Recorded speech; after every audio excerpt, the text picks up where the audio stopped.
مقام حاصل کرتے ہیں، کیونکہ جو قوم جستجو کرے گی، تحقیق کرے گی، جب بھی کوئی چیز دریافت کرے گی تو اس کے معنی اس کو نام اپنی زبان میں دے گی. اسی لیے آج انگریزی دنیا بھر میں بولی جاتی ہے، کیونکہ یہ قوم تحقیق میں آگے.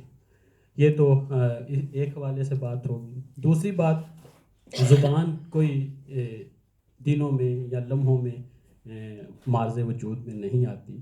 ناطق لکھنوی صاحب کا شعر ہے کہ پوچھنا تاریخ سے پیدائش اردو کا حال، کم سینوں سے ہے بزرگوں کی ولادت کا سوال. کہ اگر آپ نے زبان کی تحقیق کرنی ہے تو یہ اٹس ناٹ اے چائلڈس پلے، یہ جو شیر لانے کے مترادف ہے. پھر وہ آگے کہتے ہیں کہ اگلا شعر بھی بہت اچھا ہے. جس زبان کی آفرینش کا تجھے ہو خیال، اس کے اسباب و علل اور فلسفے کو دیکھ بھال. ملک میں اردو زبان افواج کی بھرتی نہ تھی، یک بیک الفاظ کی بارش ہوا کرتی نہ تھی. یہ کوئی یکدم نہیں کہ کوئی موسلا دھار بارش ہوئی اور جس طرح الفاظ کی اور ایک زبان وجود میں آ گئی. یہ صدیوں کا عمل ہے. لہٰذا اگر آپ اپنی زبان سے تعلق کو قائم رکھیں گے تو آپ ایک صدیوں پر محیط تہذیب سے اپنے تعلق کو قائم رکھتے ہیں.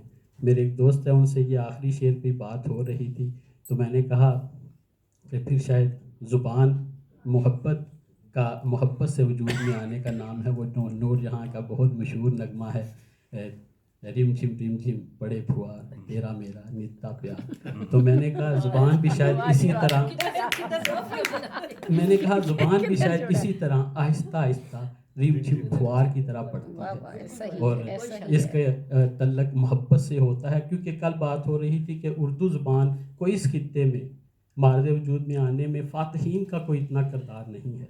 اردو عربی مذہب کی زبان، فارسی سرکاری زبان اور مقامی ہزاروں بولیوں نے مل کر اردو کو پیدا کیا ہے.